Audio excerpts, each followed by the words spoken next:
গরুটারে দেখে আমার বিশাল মায়া লাগছে, কিভাবে বেচারার জীবনটা চলে গেল। যাই হোক, আমি এখন দেখতে যাচ্ছি গরুর মাংস তারা কিভাবে কাটছে। কুরবানিটা এখানে 7 ভাগে দেওয়া হচ্ছে, কারণ কারোরই আর্থিক অবস্থা তেমন ভালো নয়। আর একত্রে যদি কোনো কাজ করা হয় তাতে আমাদের মধ্যে মহব্বত বাড়বে। আর কথাই আছে, 10 মিলে করি কাজ, হারি জিতি না ইলাজ।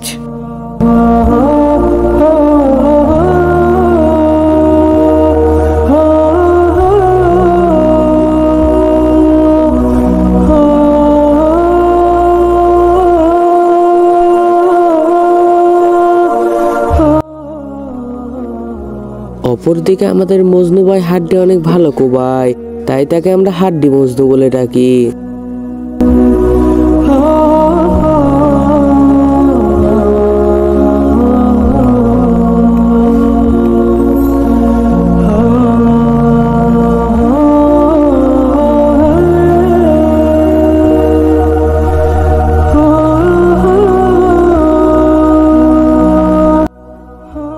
মাংস কাটার শেষে সমান ভাগে সবাইকে ভাগ করে দেওয়া হচ্ছে, কেউ কমও নেবে না, কেউ বেশিও নেবে না।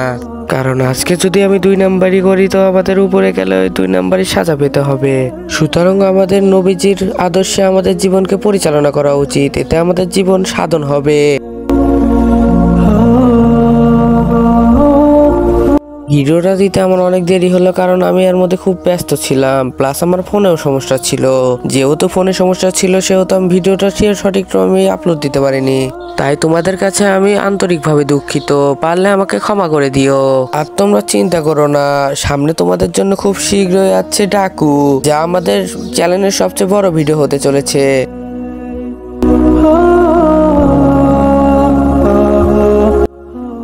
গরুর কলিজার পাও দেখে আমার খুব লোভ লাগছে, কারণ আমি এই 2টি জিনিস খেতে অনেক পছন্দ করি। তোমাদের বাড়ি রান্না করো যেদিন, সেদিন আমাকে অবশ্যই দাওয়াত দিও। আমাদের গ্রামের মেম্বার স্যারের মাথা খুবই গরম, সে মনে করছে একটা কাজও সঠিকভাবে পরিচালনা হচ্ছে না, কিন্তু সবার মতো সব কাজই ঠিক মতো হচ্ছে।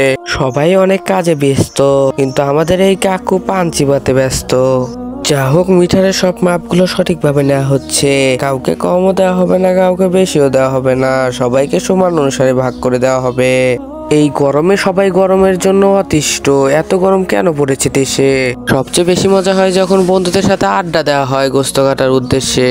আর ওই দেখো আমাদের আদিপ কি করছে, পাগলের মতো সবসময় গরুর গোস্তের দিক চেয়ে আছে। ভাই একটা হাই দিয়ে দাও। ওই শালা দিয়ে দিয়েছে একটা হাই।